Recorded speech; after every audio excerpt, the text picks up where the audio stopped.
सबसे पहले comment box में लिख देना पार्वती पते। हर हर महादेव। भक्तों, पीपल के वृक्ष को जल चढ़ाने से क्या होता है और इससे व्यक्ति को कौन सा पुण्य मिलता है, आइए जान लेते हैं। एक नागिन के उद्धार की इस महान कथा के माध्यम से समुद्र की गहराइयों में स्थित क्षीर सागर, वहां का दृश्य अत्यंत दिव्य और मनोहर था। क्षीर सागर में लहरों के बीच में शेषनाग की शैया पर भगवान विष्णु सुकून से विराजमान थे। उनका नीलवर्णीय शरीर दिव्य आभा बिखेर रहा था। उनके समीप माता लक्ष्मी उनके चरण दबा थी। चारों ओर दिव्य प्रकाश था और वातावरण में शांत संगीत की ध्वनि गूंज रही थी। इसी बीच एक पावन पद से आकाश मार्ग होते हुए देवर्ष नारद जी वहां पहुंचे। नारद जी के हाथ में उनका दिव्य वीणा था और मुख पर हल्की चिंता की रेखाएं थीं। भगवान विष्णु ने नारद जी को देखा और मंद मुस्कान के साथ कहा, पधारो नारद, तुम्हारा स्वागत है। ऐसा प्रतीत होता है कि तुम कुछ व्यग्र हो। क्या बात है? क्या तुम्हारे भ्रमण में कोई अनहोनी घटी है? नारद जी ने शीश झुकाकर भगवान विष्णु को प्रणाम किया और कहा, हे प्रभु, मैं अभी अभी पृथ्वी लोक से लौट कर आ रहा हूं। पृथ्वी का भ्रमण करते हुए मैंने एक अत्यंत विचित्र दृश्य देखा। वहां कुछ लोग पीपल के वृक्ष को काटते हुए दिखे, जैसे उन्हें उसके महत्व का कोई ज्ञान ही ना हो। दूसरी ओर कुछ तपस्वी मुनि और साधक उस वृक्ष की पूजा कर रहे थे। वे उसकी परिक्रमा करते, उस पर जल अर्पित करते और मंत्र उच्चारण करते हुए भगवान विष्णु की स्तुति कर रहे थे। हे प्रभु, इस विरोधाभास को देखकर मेरे मन में एक जिज्ञासा उत्पन्न हुई है। पीपल का वृक्ष आखिर इतना पवित्र क्यों माना जाता है? कुछ लोग इसकी पूजा करते हैं, जबकि कुछ अज्ञानवश इसे काट का पाप कर बैठते हैं। कृपा करके मुझे इसका रहस्य समझाइए, ताकि मैं इस ज्ञान को दुनिया में फैला सकूं। भगवान विष्णु ने मुस्कुराते हुए नारद से कहा, हे नारद, तुम्हारा प्रश्न बहुत ही महत्वपूर्ण है। पीपल का वृक्ष कोई साधारण वृक्ष नहीं है। यह स्वयं मेरे स्वरूप का प्रतीक है। भक्तों, आगे बढ़ने से पहले अगर आप भी चाहते हैं कि माता लक्ष्मी का आशीर्वाद आपके ऊपर सदैव बना रहे, तो इस वीडियो को एक लाइक करके आपके अपने चैनल को सब्सक्राइब कर लें और कमेंट बॉक्स में जय लक्ष्मी माता लिखकर अपनी हाजिरी अवश्य से लगाएं। यह वह स्थान है जहां देवताओं का वास माना जाता है। कहते हैं, इसकी पूजा करने से न सिर्फ मनुष्य के सारे पाप नष्ट हो जाते हैं, बल्कि उसे मोक्ष की प्राप्ति भी होती है। अब मैं तुम्हें पीपल के महत्व से जुड़ी एक कथा सुनाता हूं, जिससे यह समझ में आएगा कि यह वृक्ष इतना पवित्र क्यों माना गया है और इसकी पूजा क्यों करनी चाहिए। इस कथा का सिर्फ सुनना या सुनाना भी पुण्य देने वाला होता है। जो भी व्यक्ति इस कथा को श्रद्धा और भक्ति के साथ सुनता है, उसे अनगिनत पुण्य की प्राप्ति होती है। इतना ही नहीं, इसके श्रवण से जन्म जन्मांतर के संचित पाप भी नष्ट हो जाते हैं, चाहे किसी ने अज्ञानवश कितना भी बड़ा पाप क्यों न किया हो। इस कथा को ध्यानपूर्वक सुन लेने से उसे उन पापों से मुक्ति मिल जाती है। जो व्यक्ति श्रद्धा से इस कथा को सुनता है, उसे अपने पितरों का आशीर्वाद मिलता है। पीपल के नीचे बैठकर पूजा करने और उसकी परिक्रमा करने से भी अपार पुण्य फल प्राप्त होता है। इसलिए हे नारद, जो भी इस वृक्ष की महिमा को समझे, उसे कभी भूलकर भी इसे काटने जैसा पाप नहीं करना चाहिए, बल्कि सच्चे मन से इसकी पूजा करनी चाहिए। इससे उसके पूर्वज प्रसन्न होते हैं और उसे सुख, समृद्धि और शांति का वरदान देते हैं। इस वृक्ष की पूजा करने से पितरों के अर्ण समाप्त होते हैं और उनके मार्ग की बाधाएं दूर होती हैं। इस कथा को जो भी मन से सुनता है, उसके घर का दुर्भाग्य, दरिद्रता और कष्ट दूर होते हैं। उसके परिवार में सुख, समृद्धि और लक्ष्मी का वास होता है और उसका जीवन मंगलमय बन जाता है। यदि किसी स्त्री या पुरुष को संतान सुख की प्राप्ति में बाधा आ रही हो, तो वह इस कथा को श्रद्धा से सुने और पीपल के वृक्ष की पूजा करें। उसे निश्चित रूप से संतान सुख की प्राप्ति होती है। नारद जी ने जब यह सुना तो आनंदित होकर और अधिक जानने की उत्सुकता से कहा, प्रभु, मैं पूरी श्रद्धा से सुन रहा हूं।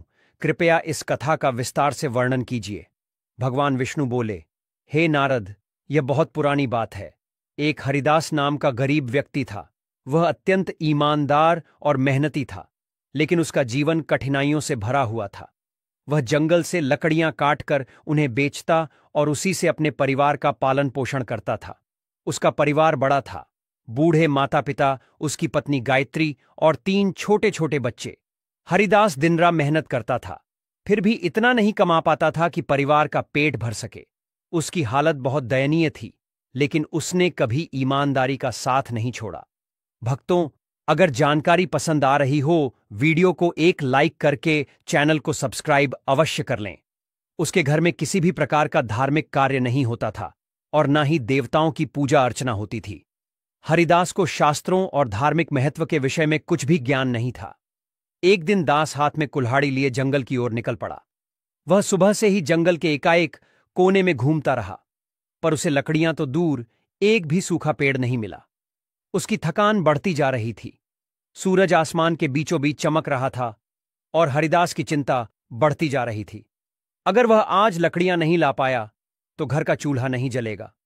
भूख और प्यास से परेशान होकर वह जंगल में और आगे बढ़ता गया। जंगल का यह हिस्सा बहुत डरावना था। ऊंचे ऊंचे पेड़, घनी बेलें और झाड़ियां इतनी घनी थीं कि सूरज की रोशनी भी मुश्किल से ही जमीन तक पहुंच पाती थी। जगह जगह सांप, बिच्छू और दूसरे खतरनाक जानवर घूमते नजर आ रहे थे, लेकिन हरिदास की मजबूरी उसे और आगे खींचे जा रही थी। काफी देर तक भटकने के बाद अचानक उसकी नजर एक बहुत बड़े और घने पेड़ पर पड़ी। यह कोई आम पेड़ नहीं था, यह कोई साधारण स्त्री नहीं थी, बल्कि एक नाग कन्या थी। उसका चेहरा तेजस्वी था और उसकी आंखों में अपार रहस्य झलक रहा था। फिर नाग कन्या ने गंभीर स्वर में कहा, हे मनुष्य, तुम यह पवित्र पीपल का वृक्ष काटने जा रहे थे। क्या तुम्हें इसका ज्ञान नहीं कि पीपल के वृक्ष में देवताओं का वास होता है? इसे काटने से तुम्हें महान पाप लगेगा। हरिदास की सांसें तेज हो गईं।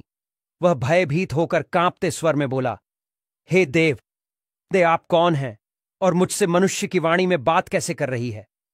मैंने तो ऐसा कुछ कभी सुना भी नहीं था। कृपया मुझे बताइए कि आप कौन हैं और यह वृक्ष क्यों इतना विशेष है। न कन्या मुस्कुराई और बोली, हे मनुष्य, मैं इस पीपल के वृक्ष की रक्षक हूं। मेरा नाम नागिनी सुरस्सा है। यह वृक्ष मेरे लिए बहुत प्रिय है, क्योंकि इसी वृक्ष में मेरा वास है और यह है। परंतु इस वृक्ष के साथ मेरा यह जुड़ाव केवल इस जन्म का नहीं है, बल्कि यह एक पुरानी कथा का परिणाम है। सुनो, मैं तुम्हें अपने पूर्व जन्म की कथा सुनाती हूं। यह कहते हुए नागन्या सुरस्सा का चेहरा गंभीर हो गया। उसकी आंखों में अतीत का एक गहरा रहस्य चमक उठा। हरिदास विस्मय और जिज्ञासा से उसकी ओर देखने लगा, क्योंकि यह सब उसके लिए अत्यंत अद्भुत और विचित्र था। नाग कन्या ने अपना वृतांत आरंभ किया। नाग कन्या ने गहरी सांस ली और हरिदास की ओर देखते हुए कहा, हे मनुष्य, पिछले जन्म में मेरा नाम सुमति था। मैं एक प्रतिष्ठित वैश्य परिवार में जन्मी थी। मेरे पिता एक बहुत धनवान व्यापारी थे और जब मेरा विवाह हुआ तो उन्होंने इसे बड़े धूमधाम से संपन्न किया। मेरा विवाह एक बहुत ही सज्जन, धार्मिक और ज्ञानी वैश्य पुत्र से हुआ, जिनका नाम धर्मपाल था। वे अनाज के बड़े व्यापारी थे, लेकिन उनका जीवन बहुत ही सादा और धर्म कर्म में लीन रहने वाला था। लेकिन मैं उनसे बिल्कुल अलग थी। मेरा स्वभाव स्वार्थी और अहंकारी था। मुझे ना तो अपने पति के गुणों की कद्र थी और ना ही धर्म कर्म में कोई रुचि थी। मैं देवी देवताओं की पूजा को व्यर्थ समझती थी और मेरा मन केवल सांसारिक सुखों और धन दौलत में ही लगा रहता। मेरे पति हमेशा समझाते कि हमें जीवन में अच्छे कर्म करने चाहिए, देवताओं की पूजा करनी चाहिए, लेकिन मैं उनकी बातों को हंसी में टाल देती थी। हमारे गांव के पास एक मुनि का आश्रम था, जो बहुत ही शांत, पवित्र और प्रकृति की गोद में बसा हुआ था। वहां का वातावरण इतना निर्मल और दिव्य था कि वहां पहुंचते ही मन को असीम शांति का अनुभव होता था। मुनि ने अपने आश्रम के आंगन में एक छोटा सा पीपल का पेड़ लगाया था। गांव के लोग वहां रोज पूजा करने आते, पीपल के चारों ओर दीप जलाते, जल चढ़ाते और उसकी परिक्रमा करते। उनका विश्वास था कि इस वृक्ष में स्वयं भगवान विष्णु का वास है और इसकी पूजा करने से उनके पितर प्रसन्न होते हैं। लोगों की अपार श्रद्धा और भक्ति से वह वृक्ष बहुत ही कम समय में विशाल हो गया था। एक दिन की बात है, मैं उसी आश्रम के पास से गुजर रही थी। वहां मैंने देखा कि एक ब्राह्मण अत्यंत श्रद्धा से उस पीपल वृक्ष की पूजा कर रहा था। वह वृक्ष के तले जल चढ़ा रहा था और मंत्रोच्चार कर रहा था। यह दृश्य देखकर मैं ठहाका मारकर हंसने लगी और कटु स्वर में कहा, अरे ब्राह्मण, तुम मूर्खों की तरह इस वृक्ष की पूजा क्यों कर रहे हो? यह तो केवल एक पेड़ है ना, फल देता है ना फूल। क्या यह पेड़ किसी काम का भी है? यह व्यर्थ का ढोंग है। तुम्हारी पूजा का कोई लाभ नहीं है। मेरे शब्द सुनकर वह ब्राह्मण अत्यंत शांत भाव से मेरी ओर देखता रहा। फिर वह गंभीर स्वर में बोला, हे देवी, तुम्हारा अज्ञान ही तुम्हारे इस व्यवहार का कारण है। क्या तुम्हें तो नहीं कि यह पीपल का वृक्ष मात्र एक साधारण वृक्ष नहीं है? इस वृक्ष में स्वयं भगवान विष्णु का वास होता है। यह जीवित है और अत्यंत पवित्र है। इसकी पूजा करने से भगवान विष्णु प्रसन्न होते हैं। इसके तले जल चढ़ाने से पितरों का आशीर्वाद प्राप्त होता है। अनेक जन्मों के पाप इस वृक्ष की पूजा से समाप्त हो जाते हैं। यह वृक्ष मानव जीवन के लिए वरदान स्वरूप है। उस ब्राह्मण की बातों ने मेरे अहंकार को और भड़का दिया। मैंने कटु शब्दों में उसका और उस वृक्ष का उपहास किया। मैं क्रोध में आकर उस वृक्ष के पास पहुंची और व्यंग्यपूर्ण स्वर में कहा, देखते हैं तुम्हारा यह वृक्ष कितना महान है। यह कहकर मैंने आवेश में आकर पीपल के वृक्ष को लात मार दी। जैसे ही मेरी लात उस वृक्ष को लगी, उसी क्षण एक विचित्र घटना घटी। मेरे पैर से लेकर शरीर के अन्य अंगों में जलन होने लगी। वह जलन असहनीय थी। मैंने देखा कि मेरे शरीर में परिवर्तन हो रहा था। धीरे धीरे मेरा रूप बदलने लगा। मेरी त्वचा काली पड़ने लगी और देखते ही देखते मैं एक भयानक सर्पिनी में परिवर्तित हो गई। नागिनी का रूप धारण करके मैं वहीं पर चीखने चिल्लाने लगी। मेरी चीख पुकार सुनकर आश्रम के मुनि वहां आ गए। मैं उनके चरणों में गिर पड़ी और रोते हुए अपनी व्यथा मैंने उनसे विनती की कि मुझे इस श्राप से मुक्ति दिलाए। मुनि गंभीर स्वर में बोले, हे स्त्री, तुमने घोर पाप किया है। पीपल के वृक्ष को अपवित्र करना और उसका अपमान करना भगवान विष्णु का अपमान है। तुम्हें तुम्हारे कर्मों का दंड मिला है। फिर मैंने कांपते हुए हाथ जोड़कर मुनि से प्रार्थना की, हे यार, शिविर कृपया मुझे क्षमा करें और इस शराब से मुक्ति का कोई उपाय बताएं। मैं अपने पापों के लिए पश्चाताप करना चाहती हूं। उस मुनि ने गंभीर स्वर में कहा, हे पापिनी, तुम्हें इस श्राप से मुक्त होने के लिए 100 वर्षों तक इस पीपल वृक्ष पर निवास करना होगा और इसकी रक्षा करनी होगी। जब 100 वर्ष पूर्ण हो जाएंगे तब तुम्हारे पति यहां आएंगे और इस वृक्ष पर जल अर्पित करेंगे। उसी दिन तुम्हें इस श्राप से मुक्ति मिलेगी। इतना कहकर मुनि वहां से चले गए। तब से मैं इसी वृक्ष पर वास कर रही हूं। यह वृक्ष दिनों दिन बढ़ता गया और मैं दिन रात इसकी रक्षा करती हूं ताकि कोई इसे हानि ना पहुंचा सके। आज मेरे 100 वर्ष पूरे हो चुके हैं। मैं प्रतीक्षा कर रही हूं कि मेरे पति धर्मपाल यहां आई और इस वृक्ष पर जल अर्पित करें, तभी मुझे इस सर्प योनि से मुक्ति मिलेगी। यह कहते हुए नाग कन्या की आंखों में आंसू आ गए। उसकी आवाज में पीड़ा और पश्चाताप स्पष्ट झलक रहा था। हरिदास यह सब सुनकर अवाक रह गया। वह समझ नहीं पा रहा था कि जो कुछ उसने सुना वह सपना था या सच्चाई। उसके हृदय में भय और श्रद्धा का संचार हो रहा था। नाग कन्या की करुणामय कथा सुनकर हरिदास स्तब्ध रह गया। उसकी आंखों में आश्चर्य और अविश्वास के भाव तैरने लगे। उसे यह बात समझ में नहीं आ रही थी कि वह स्वयं इस घटना से किस प्रकार जुड़ा हुआ था। तभी एक दिव्य तेज से आश्रम के मुनि वह प्रकट हुए। उनका स्वर गंभीर और आशीर्वाद से भरा हुआ था। मुनि ने हरिदास की ओर देखते हुए कहा, हे हरिदास, यह सब तुम्हारे पूर्व जन्म के कर्मों का ही परिणाम है। क्या तुम जानना चाहते हो कि तुम इस नाग कन्या के जीवन में क्या स्थान रखते हो? हरिदास ने विस्मय से मुनि की ओर देखा और कांपते स्वर में कहा, हे आर शिविर, कृपया मुझ पर कृपा करें और मेरे जन्मों के रहस्य का ज्ञान ना दें। यह सब क्या हो रहा है? मैं इस नाग कन्या के साथ किस प्रकार जुड़ा हूं? मुनि ने अपनी आंखें बंद की और उनके मुख पर एक गंभीर आभा उभरी।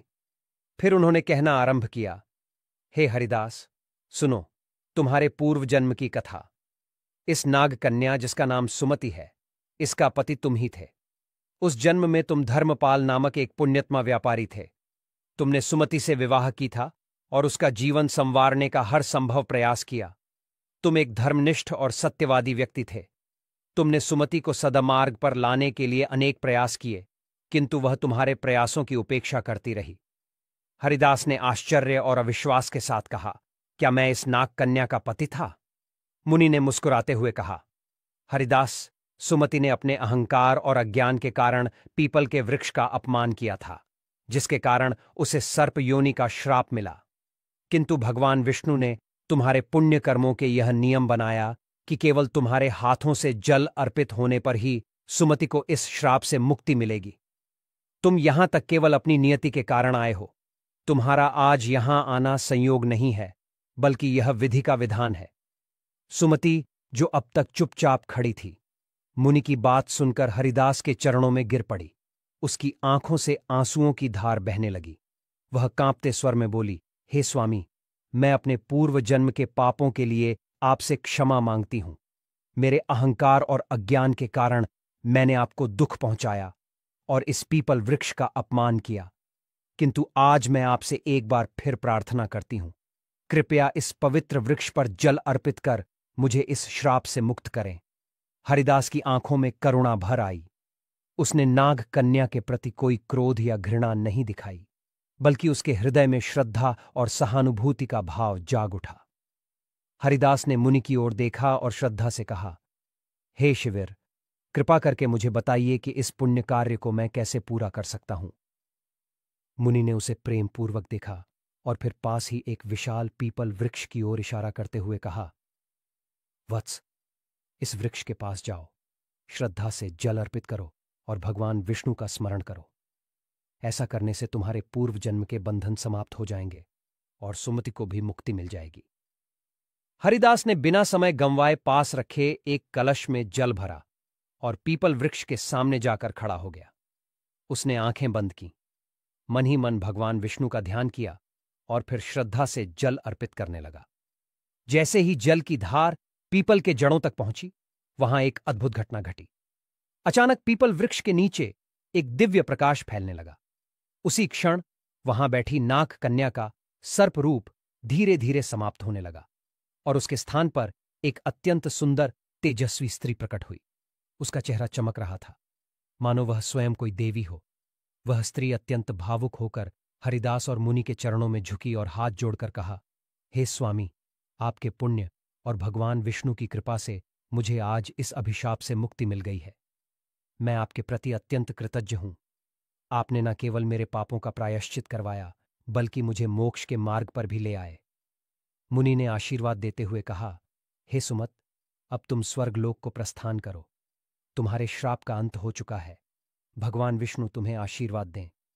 सुमति ने एक बार फिर श्रद्धा से पीपल वृक्ष की परिक्रमा की और देखते ही देखते दिव्य प्रकाश के साथ स्वर्गलोक को चली गई। इस अद्भुत घटना के बाद हरिदास के जीवन में बड़ा परिवर्तन आया। उसने पीपल वृक्ष की महिमा को समझा और प्रतिदिन उसकी पूजा करने लगा। धीरे धीरे उसने अपने परिवार को भी धर्म के मार्ग पर चलने की प्रेरणा।